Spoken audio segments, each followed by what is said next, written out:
గారికి రాశారు అని సుధా పెద్ద స్టేట్మెంట్ ఇచ్చి అసలు దీని వెనక ఎంతో కుట్ర ఉందన్నట్టుగా పిచ్చగా మాట్లాడటం జరిగింది. సో ఇది నేనేంటంటే సాక్షి రాతలకే, సాక్షి చదివే వాళ్ళే తక్కువ, అయినా నా వంతు బాధ్యతగా నేను చెప్పాలి.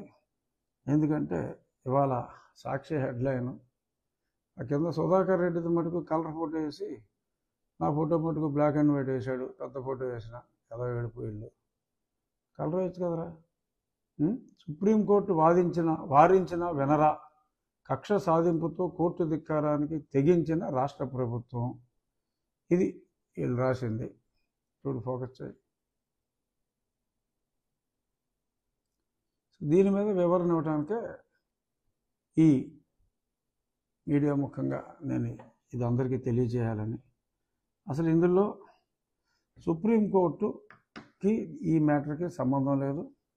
సుప్రీంకోర్టులో నన్ను కస్టడీలో హింసించిన తర్వాత మరి 14వ తారీఖు నన్ను మే 14 అర్ధరాత్రి వీళ్ళు నన్ను దారుణంగా హింసించి నా గుండెల మీద కూర్చొని ఛాతీ మీద సర్జరీ అయింది, నా మీద మరి ఫిజికల్గా ఘోరంగా అసాల్ట్ చేసి పోతాం అనుకున్నారు, పోలేదు. నా అదృష్టం, వాళ్ళ దురదృష్టం. మరి 15వ తారీఖు నన్ను హాస్పిటల్కి తీసుకెళ్ళి హాస్పిటల్లో పరీక్షలు చేసిన తర్వాత 16 అంటే ఆదివారం నాడు సాయంత్రం నన్ను జైల్లోకి నెట్టబడ్డా.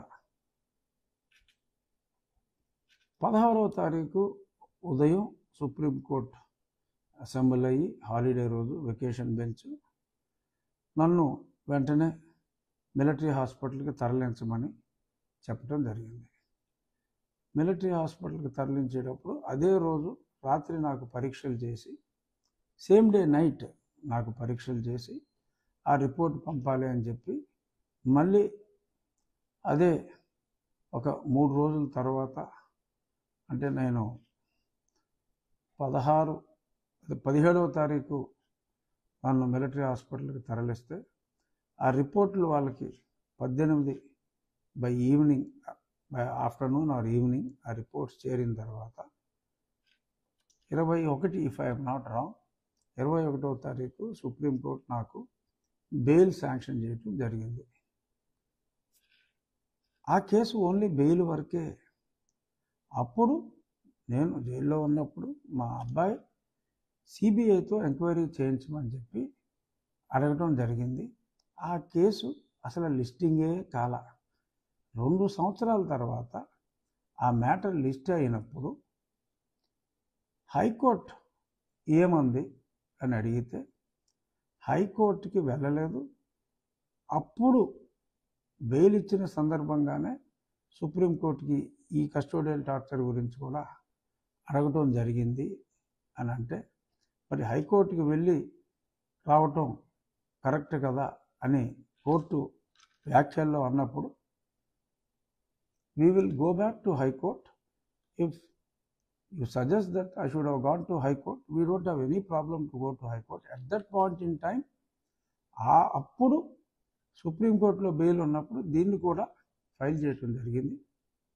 హైకోర్టుకే వెళ్తామని చెప్పి, with the permission to go to high court we wanted to withdraw అంటే స్పష్టంగా as requested by the learned senior counsel, we are disposing of the case with the permission to approach High Court అని స్పష్టంగా రాయటం జరిగింది. So ఆ matter హైకోర్టులో పెండింగ్లో ఉంది. హైకోర్టులో హియరింగ్కి వచ్చినప్పుడు హైకోర్టు వారు ఈ మెడికల్ రిపోర్ట్స్ అన్నీ కూడా ఏదో కాల్చేయాలని చూస్తున్నారు అంటే ఆ మెడికల్ రిపోర్ట్స్ జాగ్రత్త పెట్టమన్నారు. అలాగే ఆ పిదప ఈ cell phone details of all the CID officers and the staff who are there at the time, వీళ్ళందరూ అలాగే తాడేపల్లి దగ్గర కూడా కొందరు కాల్స్ అని నేను చెప్పడం జరిగింది. చాలామంది ఫోన్ డీటెయిల్స్ అన్నీ కూడా ప్రిజర్వ్ చేయాలి అని చెప్పి సిబిఐకి డైరెక్షన్ ఇవ్వటం ప్రిజర్వ్ చేయమని ఆ టెలికాం వాళ్ళకి అందరికీ కూడా నోటీసులు ఇచ్చి ప్రిజర్వ్ చేయమంటం జరిగింది.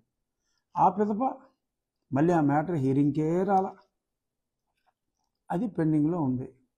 ఏంటి, ప్రిజర్వ్ చేయమన్నారు కొంత డేటా, సిబిఐకి ఇవ్వాలా, ఎవరికి ఇవ్వాలి అనేది పెండింగ్లో ఉంది. ఈలోపు మరి ఇక్కడ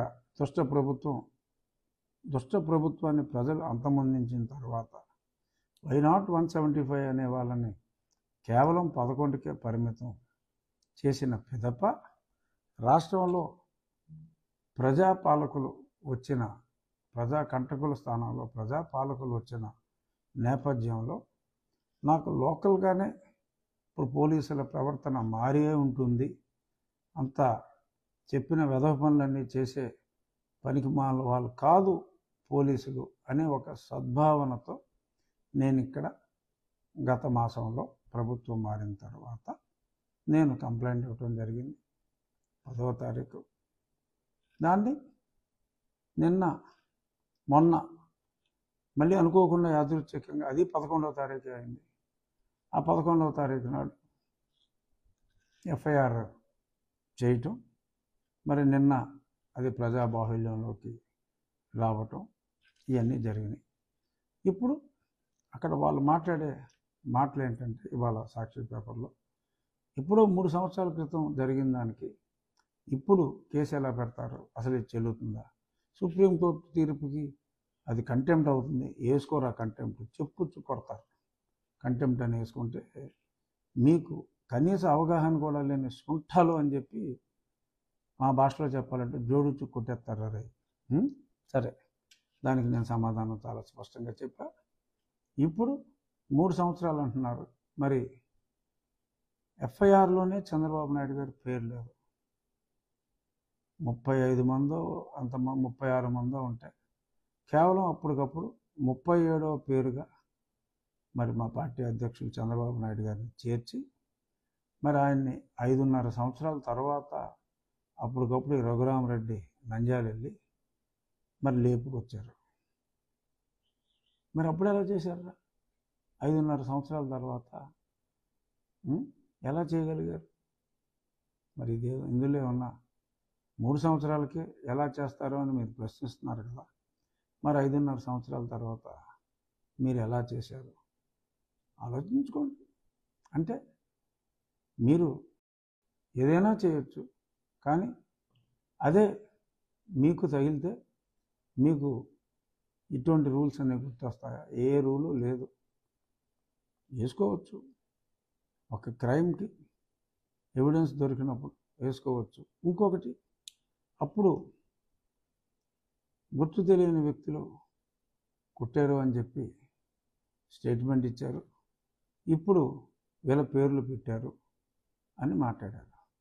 నేను చెప్పింది కొట్టినోళ్ళ గురించి కాదరా డుమ్రి, నేను చెప్పింది కొట్టిన వాళ్ళు గుర్తు తెలియని వ్యక్తులని నేను చెప్పిన దాంట్లో తప్పేమీ లేదు. నేను జగన్మోహన్ రెడ్డి వచ్చి కొట్టాడు, రామాంజనేయులు వచ్చి కొట్టాడు అని కాదు నేను చెప్పింది. కొట్టిన వాళ్ళు గుర్తు తెలియదు. ఎస్, కొట్టిన వాళ్ళు గుర్తు తెలియదు. నేను మాట్లాడింది కుట్ర చేసిన వాళ్ళని. కొట్టిన వాళ్ళు వచ్చేస్తారు. కొట్టిన వాళ్ళు ఏముంది, కానిస్టేబుల్ గారు కొట్టారు, కొట్టమంటే కొడతారు, వాళ్ళ పై వాళ్ళు కొట్టమంటే కొడతారు. అది కాదు కదా. అసలు కుట్ర చేసింది ఎవరు? కుట్ర చేసింది సునీల్ కుమార్, సీతారామాంజనేయులు, జగన్మోహన్ రెడ్డి,